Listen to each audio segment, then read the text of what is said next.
Hey everybody, welcome back to the channel. My name is Kevin Mortensen. I really appreciate you tuning in and watching our videos. We're really growing. We've been adding subscribers at about the rate of 45 to 50 per hour, and our analytics are looking great. So, hit that like button, subscribe, and share this with your friends. We're going to keep providing some relevant content for you. If I look tired, it's because I do have a real job. I'm a disaster contractor, and we've had a pretty busy day today. But I wanted to talk about something that is on the minds of all off-roaders. When you open up the news, what do you see? You see stories about boys using girls' bathrooms, men competing in women's sports. You see stories about groups of citizens who are underprivileged and athletes making big bucks. And inflation is rampant, and businesses are struggling, and your dollar doesn't reach as far as it used to. So with all of that that's going on, why are guys like me talking about conservation leases? Well, we're going to explain it in some very clear and plain language, so stay tuned.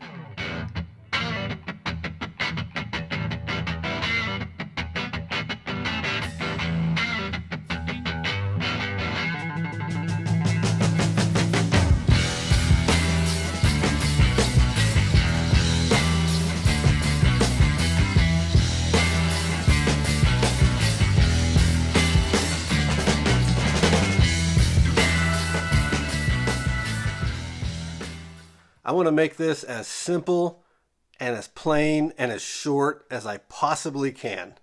I don't want to get into any kind of history lessons on public lands. I don't want to get into any kind of dates and doing a bunch of research and finding out language from this piece of legislation and this piece of legislation. I just have one thing to say about conservation leases and why you should oppose them.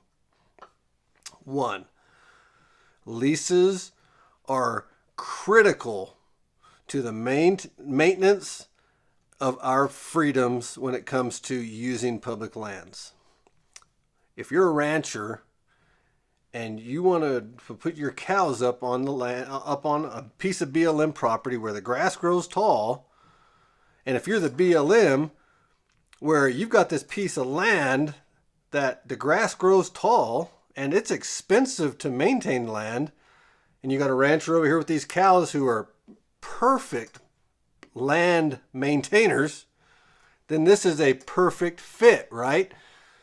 You're going to put out a lease. You're going to say to Mr. Rancher, because you're Mr. Federal Government, you can say, Mr. Rancher, we have this land and the Constitution requires that we maintain it, but the grass gets very tall and the bushes, they just keep growing. And so we have to hire John's Yard Care to go out and cut the grass on this 25 million acres and to trim these bushes. Otherwise the land becomes unusable. You can't even walk through it. You can't ride a bike. You can't hike. Mr. Rancher says, hey, okay, how much is it going to cost me? They say, well, there's about 20 ranchers that want to use that land, so you can bid on this lease. Well, Mr. Rancher bids on that lease. He wins it, puts his cows up there.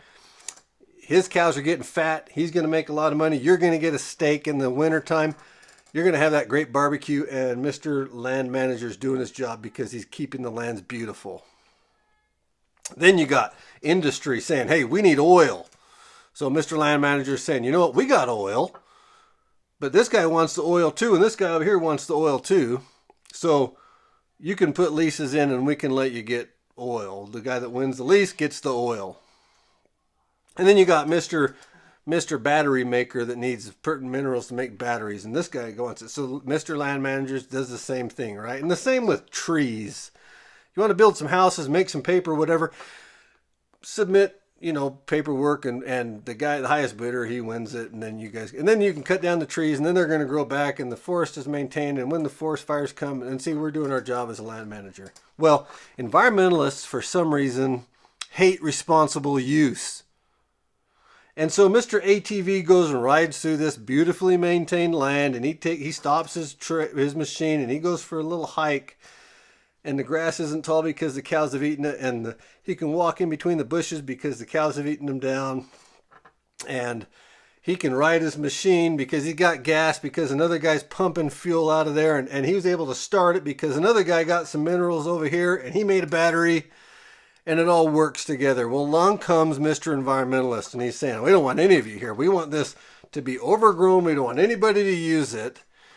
But the Constitution is a little bit of a problem because it requires the federal government to maintain the multiple use of these lands. That includes recreation. That includes mineral extraction, and that includes managing it with cattle and keeping the land nice, right? Because you can't pay somebody to go cut all those trees. That's a problem to them.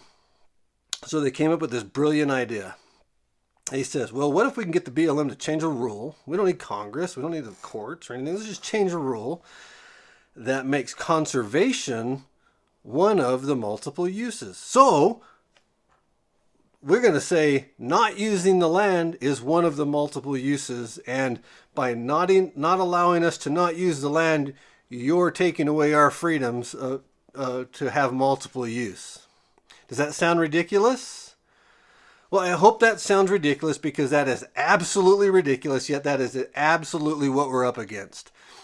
If the BLM and the Forest Service adopt this rule that allows a billionaire from Switzerland to come into Utah and dump hundreds of millions of dollars in buying up cattle leases, mineral extraction leases, logging leases, then he's going to shut that down.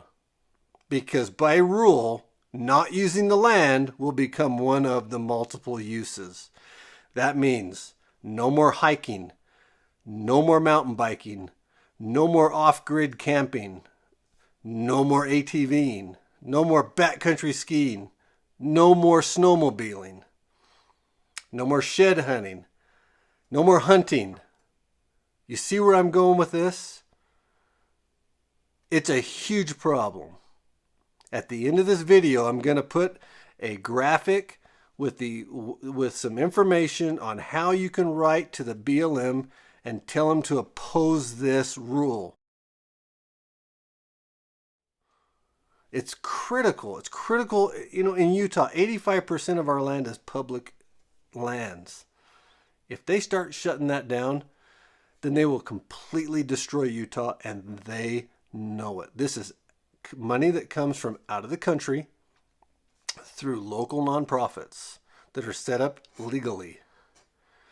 And never in the history of Earth has a foreign interferer ever had the best intentions when they start going after their other countries, right?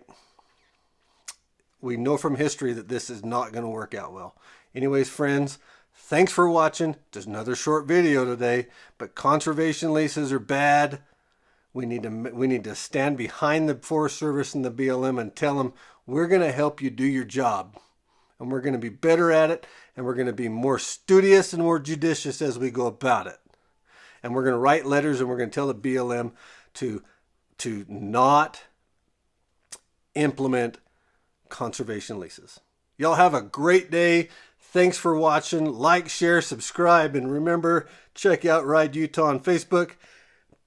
And until next time, this is Kevin Mortensen with Ride Utah TV, and we'll see you on the next one.